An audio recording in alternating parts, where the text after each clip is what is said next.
Once upon a time, there was an emperor. And the emperor loved two things. He loved the clothes that he wore, and he loved his own reflection in the mirror wearing those clothes. For the emperor, it was important that he, as the emperor, was dressed magnificently for his people. So at any event, his people would be waiting for him. And when the emperor arrived, wearing his magnificent costumes, his people would gasp at the sight before them of their emperor in his clothing. Now, the emperor had ministers.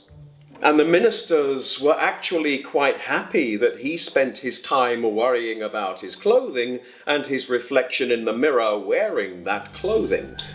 That meant his ministers, his prime minister, his prime minister, his primest minister, could get on with the job of running the empire without having to listen to the opinions of the emperor, who was too busy in his dressing room, preparing himself in his latest outfit.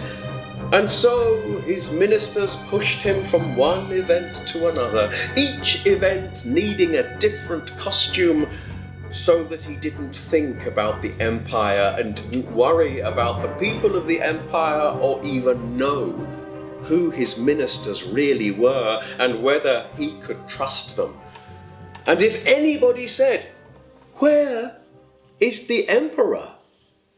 the answer was simple. He wasn't in council. He wasn't in cabinet. He was in his dressing room, preparing his costume for the next event. Oh yes, his ministers made sure that he was pushed this way and that way from event to event. And the emperor was always perfectly dressed for whatever event he went to. He was particularly proud of his military uniforms. As an admiral, reviewing the fleet, reviewing his navy, he would stand proud in brocade and silks.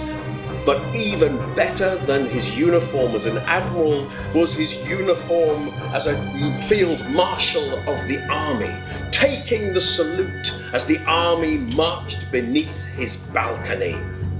Oh, the emperor was prepared for every occasion and every event. If he visited a school, he had the most extravagant academic dress. When he was opening a building and cutting the ribbon, he was dressed as an emperor should be dressed for cutting a ribbon. If he went into the garden, he wore the clothing you should wear in a garden if you are an emperor.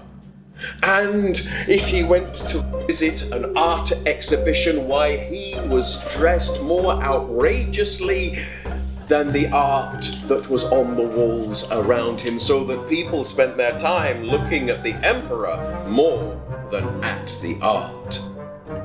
Now, of course, the fame of the emperor and his love for his clothing and his reflection in the mirror wearing that clothing spread across the empire. So one day in the capital city, two swindlers made their way to a tavern which was frequented by servants who worked in the palace. And in the tavern, as they drank, the swindlers talked loud and large about their skills as weavers. Why, they were the best weavers in the world. Why, they wove the most amazing fabric that was so amazing, only the cleverest people could see it. Only people who were fitted for their work could see it. It was fabric suitable for an emperor. So the servants went back to the palace and told the courtiers about the fabric that the weavers made. And the courtiers told the emperor about the fabric that the weavers made, and when the emperor heard of a fabric that only the cleverest people could see, and that would only be seen by those fitted for their work, he wanted to see the weavers. So the two weavers, arrived at the palace, and they told the king about a fabric that you would only see if you were clever enough. A fabric that you would only see if you were fitted for your work. And the emperor thought, this way I can know my ministers. For if I have a suit made of this fabric, only those who are clever enough will see it. Only those who are fitted for their work will see it. And so he commissioned the weavers. And so the weavers got to work making this amazing fabric. And as they got to work on their loom, of course, they needed to buy thread of silk and thread of gold, so they wanted payment. So the emperor sent them a bag of gold. And then they needed more thread, so he sent more gold and more threads. So he sent more gold. But if you looked at the loom, you would realize that there was absolutely nothing upon it, and that the bags of gold were collecting in the corner. Eventually, the emperor wanted to know how well the weavers were doing, how the job of creating an amazing fabric that could only be seen by those who were clever, could only be seen by those fitted for their work, to see how the job was going. And so rather than go himself, he sent his prime minister. And the prime minister walked into the weaver's workshop, and the weavers held up between them this amazing fabric, which of course wasn't there at all. And the Prime Minister looked at the space between their hands, and he thought to himself, oh no, perhaps I am not clever enough to see the fabric. Perhaps I am not fitted for my work. No one can ever know. And so out loud he said to the weavers, why, it's beautiful. The colours, the texture, the patterns. But to make sure, he sought the advice of the Primer Minister. So the Primer Minister came to the workshop, and when she saw the weavers holding up between their hands something that wasn't there at all, in her head she thought, oh no, am I not clever enough to see the fabric? Am I not fitted for my work?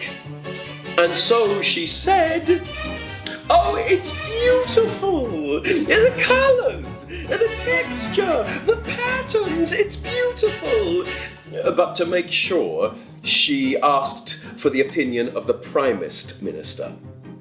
The Primest Minister came to the workshop and looked at the weavers holding between their hands something that wasn't there at all, and in his head he thought, oh no, am I not clever enough to see the fabric? Am I not fitted for my work? No one must know.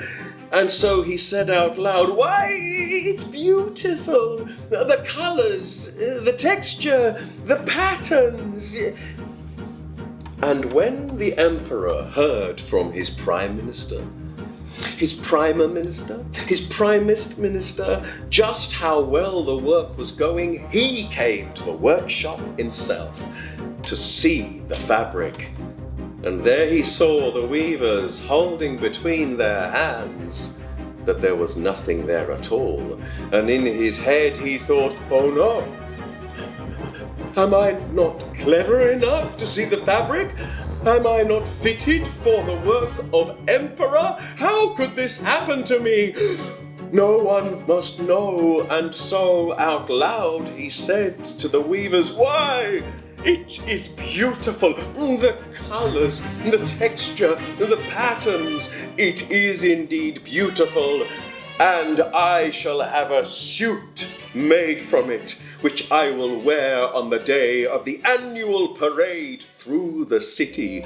And so the weavers started work, making a suit of clothes for the emperor, a suit of clothes for the annual parade, a suit of clothes that wasn't there at all.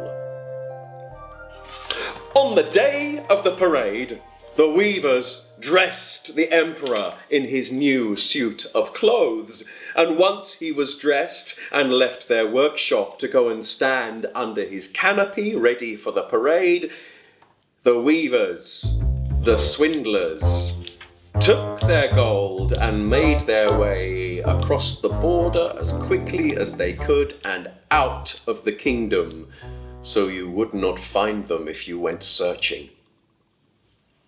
The emperor made his way under the canopy of silk. Behind him stood his chamberlains, and his chamberlains knelt down and picked up the train of his robe, the train of the robe of his suit that wasn't there at all. And they carried the train that wasn't there behind their naked emperor as he walked through the streets wearing nothing. But as he walked through the crowds of people on the parade, the people cheered for him and cheered for his suit of clothing, because they knew that only those clever enough would be able to see the fabric. Only those who were fitted for their work could see the fabric, and no one wanted anyone else to think that they weren't clever enough, that they weren't fitted for their work, that they couldn't see the fabric, and so they cheered. But in the crowd was a small child who didn't know that he was supposed to be clever enough to see the fabric, who didn't know that he was supposed to be fitted for work to see the fabric.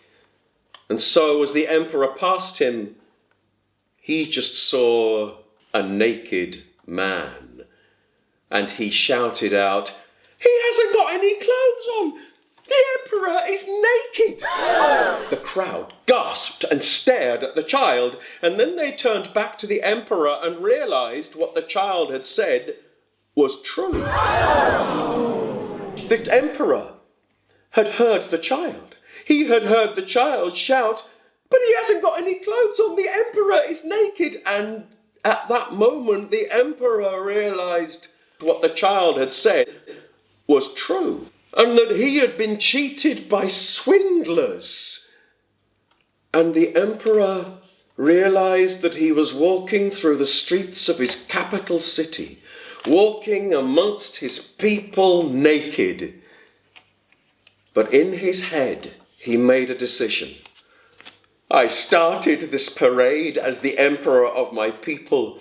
I will finish this parade as the emperor of my people. And he took a deep breath and continued to march on his way between his people, standing either side on the street, wearing that most personal of suits that we are all born with.